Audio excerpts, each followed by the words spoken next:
labor, and competition. Communist China is no less capitalistic than the United States. The only difference is the degree by which the state intervenes in enterprise. The reality is that monetaryism, so to speak, is the true mechanism that guides the interests of all the countries on the planet. The most aggressive and hence dominant variation of this monetaryism is the free enterprise system. The fundamental perspective as put forth by early free market economists like Adam Smith is that self-interest in competition leads to social prosperity, as the act of competition creates incentive which motivates people to persevere. However, what isn't talked about is how a competition-based economy invariably leads to strategic corruption, power and wealth consolidation, social stratification, technological paralysis, labor abuse, and, ultimately, a covert form of government dictatorship by the rich elite. The word corruption is often defined as moral perversion. If a company dumps toxic waste into the ocean to save money, most people recognize this as corrupt behavior. On a more subtle level, when Walmart moves into a small town and forces small businesses to shut down for they are unable to compete, a gray area emerges. For what exactly is Walmart doing wrong? Why should they care about mom-and-pop organizations they destroy? Yet, even more subtly, when a person gets fired from their job because a new machine has been created which can do the work for less money, people tend to just accept that as the way it is, not seeing the inherent corrupt inhumanity of such an action. Because the fact is, whether it is dumping toxic waste, having a monopoly enterprise, or downsizing the workforce, the motive is the same: profit. They are all different degrees of the same self-preserving mechanism, which always puts the well-being of people second to monetary gain. Therefore, corruption is not some byproduct of monetaryism. It is the very foundation. And while most people acknowledge this tendency on one level or another, the majority remains naive as to the broad ramifications of having such a selfish mechanism as the guiding mentality in society. Internal documents show that after this company positively, absolutely knew that they had a medication that was infected with the AIDS virus, they took the product off the market in the U.S. and then they dumped it in France, Europe, Asia, and Latin America. The U.S. government allowed it to happen. The FDA allowed this to happen. And now the government is completely looking the other way. Thousands of innocent hemophiliacs have died from the AIDS virus. This company knew absolutely that it was infected with AIDS. They dumped it because they wanted to turn this disaster into a profit. So you see, you have built-in corruption. We're all chiseling off each other, and you can't expect decency in that sort of thing. And feeling that, they don't know who to elect. They think in terms of a democracy, which is not possible in a monetary-based economy. If you have more money to advertise your position, the position you desire in government, that isn't a democracy. It serves those in positions of differential advantage. So it's always a dictatorship of the elitists, the financially wealthy.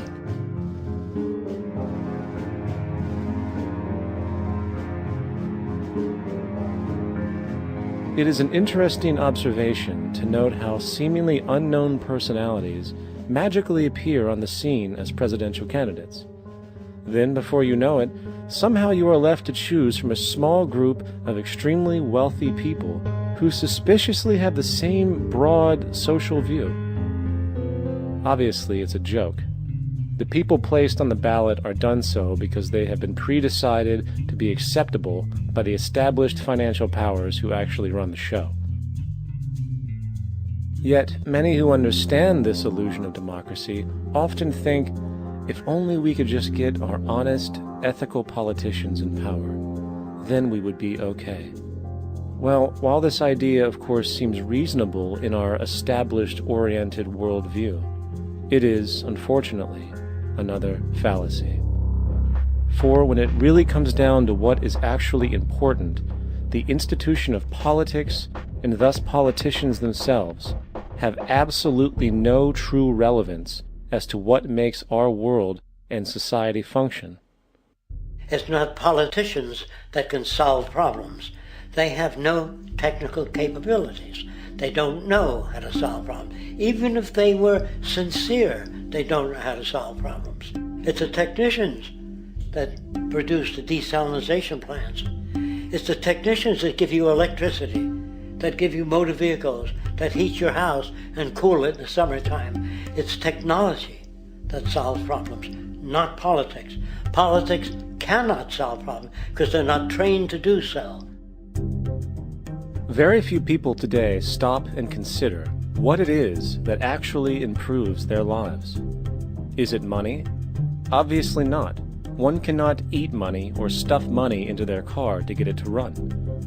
Is it politics? All politicians can do is create laws, establish budgets, and declare war. Is it religion? Of course not. Religion creates nothing except intangible emotional solace for those who require it. The true gift that we as human beings have, which has been solely responsible for everything that has improved our lives, is technology. What is technology? Technology is a pencil which allows one to solidify ideas on paper for communication. Technology is an automobile which allows one to travel faster than feet would allow. Technology is a pair of eyeglasses which enables sight for those who need it. Applied technology itself is merely an extension of human attributes which reduces human effort, freeing humans from a particular chore or problem.